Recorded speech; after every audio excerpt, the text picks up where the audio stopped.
Mayong adlaw sa tanan.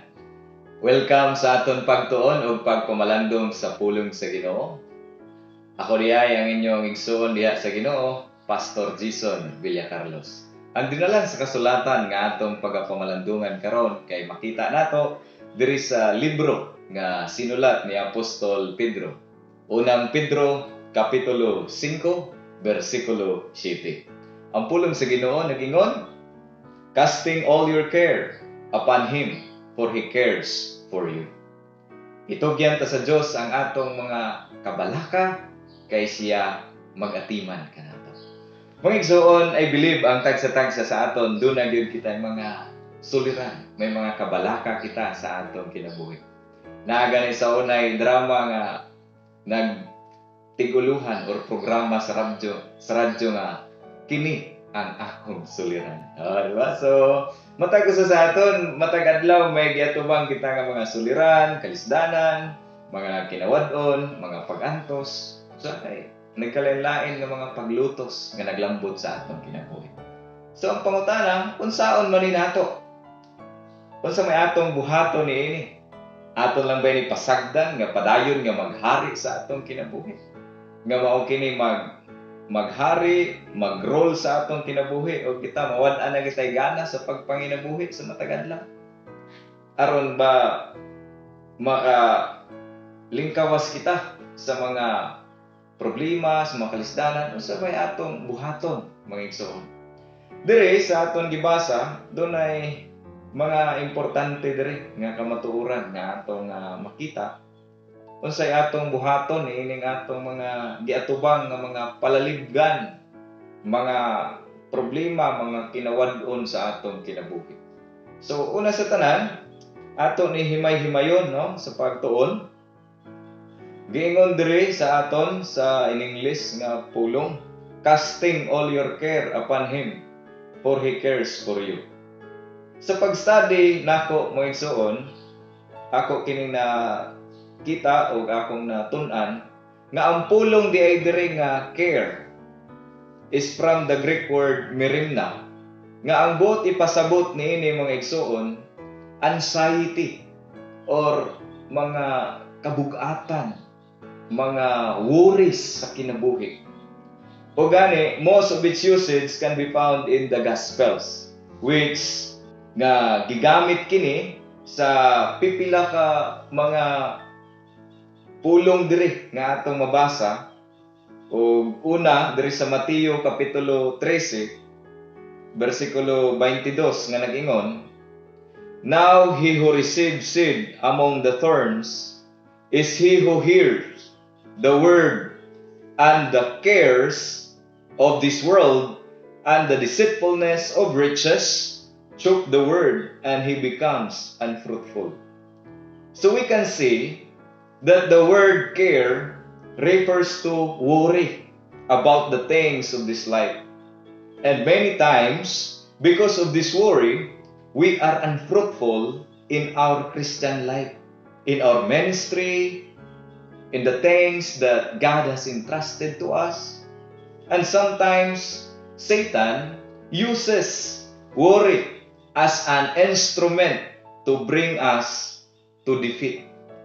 Mao ning dako nga problema. Kay ang aton di mga kabalaka, ang atong mga kagul-anan, gigamit ni Satanas para mapukan kita sa atong kinabuhing Kristohanon. Mao na nga daghan karon nga mga tao tungod sa mga problema, tungod sa mga kalisdanan, nibiya na sa pagpangalagad sa Ginoo. Nitalikod na. Ang iban ingon pa sa panultihon, lanot na lang nahibilin sa pagpangalagad sa Ginoo. Gamay na lang yun nga discouragement, mubiya na. Pero mga igsoon, bag-o kita ma-discourage, hinaot nga ato kining masabtan, kining gisulti diri sa aton nga teksto sa unang Pedro kapitulo 5 bersikulo 7. So unsa ba di ay kining worry? What is worry? Usa ka writer mga igsoon ingon, worry is rooted in fear and usually related to a deep concern of what will or will not happen in the future. Worry can keep us up at night and send anxiety level soaring. Like a thief in the night, worry robs peace and joy. Ginakawatan kita sang kabalaka, sang kalipay, kag kalinaw sa atong kinabuhi. Mo na'y nabuhat sang kabalaka. So kung ang kabalaka aton paharion sa atong kinabuhi, mawad-an gid kitay focus, kadasig sa pagpanginabuhi diri sa ubos sa kalibutan. So mga igsoon, unsa may atong maayo nga buhaton. Ang maayo naton nga buhaton, gitudloan kita diri sa pulong sa Ginoo. Ug ang maayo naton nga buhaton ingon diri, itugyan naton sa Dios. No? Itugyan naton sa Dios. Usa kini ka command.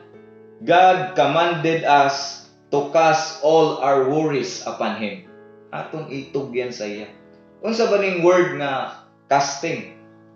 So the word casting comes from the verbal form ipirepsantis, which literally means to put on or attach a cloth to a horse for riding. Figuratively, then, ang buti pasabot ni ini kay to transfer our earthly anxieties to the Lord rather than being clothed with them. So, imbis nga ato na nga suluhon ang atong problema, aton iniitugyan, isurrender naton sa Ginoo. No? Aton idangop sa Ginoo. Kay ang Ginoo mga igsoon, nanuman, andam sa pagtabang sa aton. So in other words, you are challenged to commit all your worries to the Lord. All your burdens to the Lord. Don't just cast it aside, but put it over unto the Lord. Itangop, itugyan sa Ginoo, isurrender sa Ginoo, and you will see that your burden is then lightened by the sense of companionship. Ingon pagani sa Mateo 11, versikulo 28, hadtod sa 30, ingon diri, duol kamo kanako, kamong gikapuyan ug gibug-atan sa inyong gipastan. Duol kamo kanako, ug papahulayon ko kamo.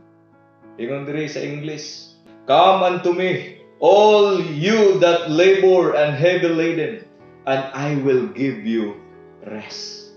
So mga igsoon, it is a command. It is not an optional. Kinahanglan naton nga isurrender, itugyan naton ang aton mga kabug-atan, ang aton mga kabalaka sa Dios. And then, makaangkon kita sang kapahulayan. Buti pasabot sang kapahulayan, kagawasan. Gikan sa aton mga gisagubang nga mga kagulanan, mga kabalaka, mga problema, mga pagsulay sa atong kinabuhi. Idangop sa Ginoo. Ayaw tuguti nga ang kabalaka may maghari sa imo. Tuguti nga ang Diyos may maghari sa imo kinabuhi. Ikaduha, nga kinahanglan naton buhaton. Dili lang ang Diyos nagsugo sa aton, nga aton i-surrender, aton itugyan ang aton mga kabalaka diya kaniya. Ang pinakanindot mo igsuon nga nung kinahanglan naton itugyan sa Diyos ang aton mga kabalaka. Tungod kay siya nga Diyos, ingon diri, He cares for you. Amen, no? He cares for you. Ang Diyos mga igsuon, andam sa pag-amuma, sa pag-atiman, kag sa pagtagbo sa imong panginahanglanon. Ini diring word nga care is another word, mili, which mean a concern to do something for someone. It is a feeling which leads to action. So listen to this. God does not only feel our anxieties. God does not only feel our worries, our trials, our problem, but He will do something about it in a very unique and in a very special way that you never ever expected sa imong kinabuhi. Ingon pagani sa Salmo 55, Psalm 55 verse 22. Cast thy burden upon the Lord, and He shall sustain you. He will never suffer the righteous to be moved. pagkaanindot mga igsoon. Kung muduol kita sa Ginoo, ang Dios di ay mag-amuma, mag-atiman, magtagbo sa aton panginahanglanon. So dangop sa iya. Usahay ang atong mga silingan, your neighbor, your parents, your friends, those whom you love, and those whom you have done good may neglect you, but God never will. Ingon pa niya sa Hebreo 13:5, I will never leave you, nor forsake you. Mao na mga igsoon. Dili siya mo biya, dili siya magpatumbaya sa imo, dili siya mo talikod sa imo. Usahay, you may become poor, they pass by you. You may lose your work, your beauty may fade, and your admirers may leave you. You may grow old and be infirm, and appear to be useless to the world, and no one may seem to care for you. But it is not with the God whom you serve. He cares for you. Dako ang kabalaka sa Diyos sa iyo. You can trust Him. Makasalig ka sa iyo, nga dili ka niya pagpabaya. Kagi pamatud-an ina sa aton nga Diyos, ang iya nga pag-amuma, ang iya pag-atiman sa imo.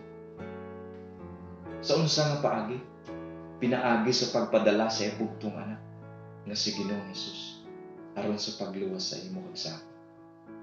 Kita mga makasala kita.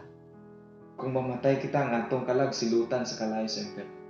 Apan gipadala sa Dios ang iya bugtong anak nga si Ginoong Hesus aron pagluwas kanimo ug kanako. Tungod kay ang Dios dunay dako nga pag-amuma, pag-atiman kanimo. Kung imo tuhuhan si Ginoong Hesus sa kinasingkasing kayo. Kung imo pangiway pasaylo ang imong mga sala sa kinasingkasing kayo. Ug imo itugyan ang imong kinabuhi diha kaniya sa kinasingkasing kayo. Pasayloon ka sa Diyos. Ug dili kaniya silutan dito sa kalayo sa impyerno. So dangop sa Ginoo. I-surrender sa Diyos ang imong kinabuhi ka. Ayaw pagpunay ug puyo sa kabalaka ug kadlok. Ayaw tuguting ang kabalaka ug kadlok maghari sa imong kinabuhi. Tuguti si Ginoong Hesus nga maghari sa imong kinabuhi. Mo kanang pinakanindot nga imong buhaton ka. Tungod kay kung imo tugutan ang Ginoo nga maghari sa imong kinabuhi, maangkon nimo ang tinud-anay nga kadaugan, tinud-anay nga kalipay, kalinaw, tinud-anay nga kasiguruhan sa imong kaugmaon sa umahan.